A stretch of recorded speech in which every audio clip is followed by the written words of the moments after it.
Chairman. Chief Johnson, my state is home to a number of land ports, including Santa Teresa Port of Entry, which is a multimodal transit hub that has been a major site of economic growth in recent years. At Santa Teresa, we're experiencing trucking thefts on the Mexico side of the border, meaning the materials and products businesses and consumers are waiting for never make it into the United States. Chief Johnson, yes or no, do you believe it's important for the U.S. law enforcement to coordinate with Mexican law enforcement? Absolutely. The Department of Homeland Security has estimated that cargo theft accounts for up to $35 billion in losses annually. These thefts impact our truckers and railroads, agricultural producers, businesses big and small. They also impact consumer prices, which are currently on the rise. Mr. Howell, yes or no, when the entire industry experiences regular thefts of merchandise, does it affect the prices that consumers see on the shelves? Senator, yes, it eventually will.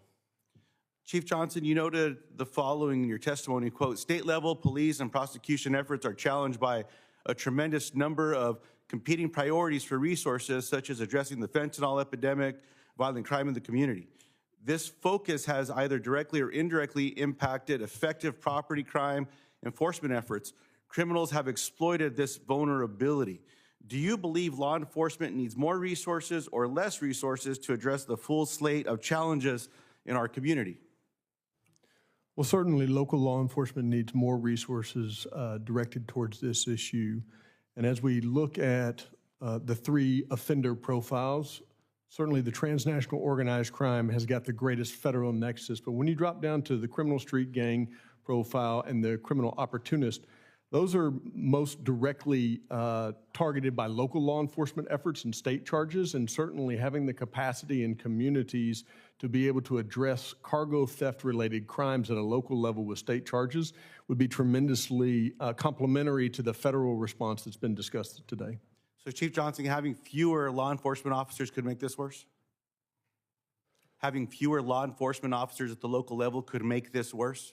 Absolutely. Currently, IACP has experienced and reported on just a national challenge in recruitment and retention in policing. Surveying our members, we believe that across the nation, many agencies are experiencing a 10 to 15% vacancy rate in terms of positions that they have available but are unfilled.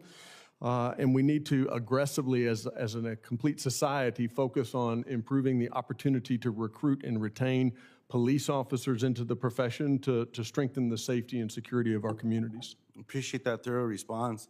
Last week, before the Senate passed its budget resolution, I introduced an amendment to provide increased resources for local law enforcement through such initiatives such as the COPS hiring program. I was surprised when only one of my Republican colleagues voted for it. This is a bipartisan area that we should be working together to make sure that there is more resource available to ensure that we're able to hire, secure, keep, and recruit all the folks that we need. So I appreciate that response. Mr. Blanchard, advanced technology is one of our strongest tools in the fight against drug trafficking, which is why I've long advocated for 100% screening using non-intrusive inspection technology at the southern border. Yes or no, do you believe we should implement NII technology at our land ports of entry? Yes, sir, I do. Reports indicate that fentanyl precursor chemicals are being smuggled through the United States transportation networks as well, including through cargo and rail, before making their way to Mexico for fentanyl production. Yes or no, would implementing comprehensive screening of all cargo, both entering and exiting the United States, enhance our ability to detect and disrupt this supply chain?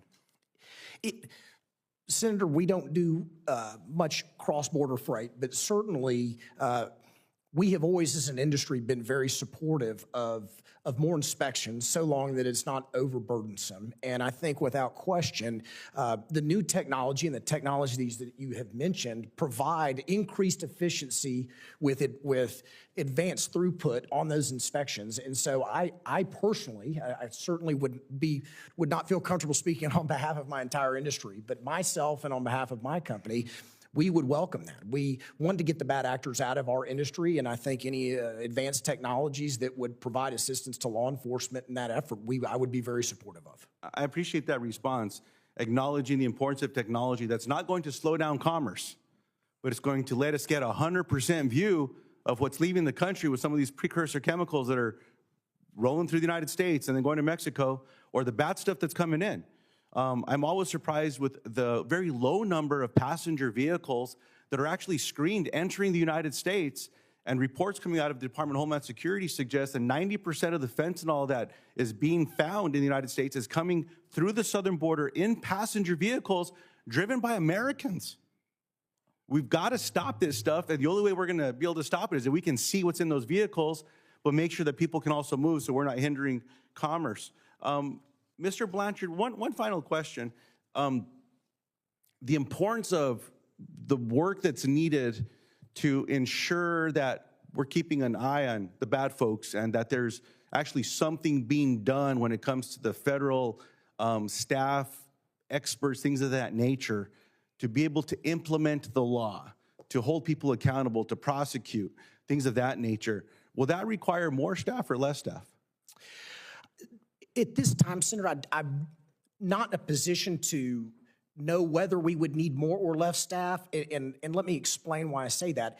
The reason I don't know if there is sufficient law enforcement as we sit here today is because there has not been any directive by Congress to assign agencies to look into these cargo thefts and cargo fraud issues. And so I am of the personal belief, Senator, that first we really need Congress to direct these agencies to start investigating these. That's why we have the Safeguard Our Supply Chain Act, to direct these agencies to work in coordination to begin to investigate these claims so that we can start prosecuting and convicting these bad actors out there. Because currently, from what we can tell, they are going essentially without any recourse whatsoever into these criminal activities. And so I certainly believe we should start there, but I think it would be very logical that as we begin that process, that the gravity of this situation and the severity of what we are experiencing in the industry likely would require some additional resources for some of these federal law enforcement agencies in order to be able to tackle this issue.